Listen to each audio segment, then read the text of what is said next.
Agora ela muda muito o foco, né? O foco agora está na admissibilidade do recurso de revista, como tratar o acervo dos processos sobrestados e recurso de revista para diminuir esse acervo entre as pessoas envolvidas, que no caso aqui nós estamos falando das pessoas, seriam os SEJUS, os regionais, e suas secretarias de admissibilidade, né? Secretaria de recurso de revista. Os tribunais de grande porte têm secretarias de recurso de revista que têm uma coordenação de admissibilidade. Outros, né, menores porte, possuem direto a admissibilidade de recurso de revista. Mas as pessoas são esses dois setores. Como fazer, o que fazer, quais são os problemas, quais são os objetivos para diminuir esse acervo em processos de prestados e recursos de revista, mandando para o SEJUS. Então, o primeiro que a gente pensou é a organização, ou melhor, a desorganização. Se não é organizado, não tem como se disciplinar essa comunicação de mapear a solução. O que se escuta? Foi falado aqui logo na primeira pergunta, o primeiro grupo aqui falou. Setores que não se comunicam, gestores distintos, né? Como nós temos na organização do tribunal, são setores totalmente distintos e com objetivos distintos, é uma dificuldade de interagir. Tá?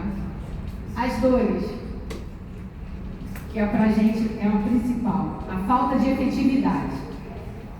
É efetivo mexer nesses processos sobrestados em admissibilidade de recurso de revista para mandar para uma tentativa de conciliação?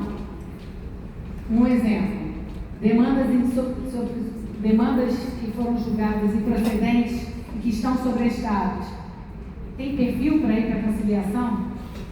Quem vai ter interesse de mandar um processo com improcedência para ir para uma conciliação? Vai ser muito difícil alguém querer fazer um acordo, né, acerca disso. Objetivo, né, que a gente teve que ver, é observar a celeridade processual, a duração razoável do processo e reduzir o acervo, que essa acho que é o principal objetivo, é reduzir o acervo de sobrestado. Agora, as divergências, como principal, a falta de efetividade, a falta de interação, como eu falei em cima, entre os setores, o prazo médio que não para, porque a gente vai falar na convergência sobre isso, muitos procedimentos, para pouco resultado, a gente vai movimentar a máquina e não vai ter efetividade real do que a gente precisa. E por causa disso, a baixa de número de processos sobrestados, pelo menos na mesa ali dos regionais que nós estamos ali, a nosso índice é muito baixo de processos sobrestados. E, vou terminar. E a convergência seria definir os critérios junto com os setores envolvidos, SEJUS e Secretaria de Admissibilidade, fazer uma triagem, qual seriam os processos aptos que poderiam competir. Um exemplo, processos que já têm valores garantidos, volume alto, processos que já têm valores depositados lá, 50 mil já depositados, etc. Tal. É uma maneira de dar ao reclamante, não vai querer, talvez, mas se mostrar para ele que vai perder mais tempo até esperar esse processo baixar para primeiro grau, para executar, etc. Tal, ele poderia concordar com uma execução. E o que a gente precisa mais para isso?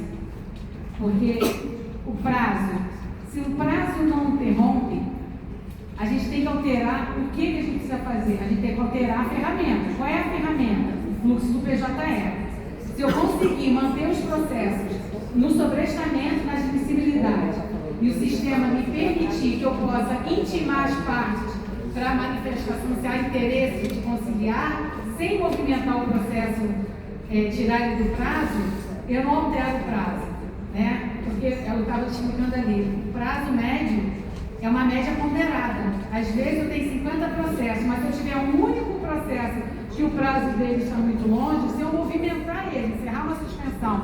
tiver uma tentativa frustrada de conciliação e retornar ele para o fluxo, eu jogo meu prazo médio do regional lá para cima, sem necessidade. Então, a efetividade mesmo é tentar alterar o fluxo para permitir a intenção de tentar manifestar, induzir as partes, provocar as partes do interesse de movimentar esses processos.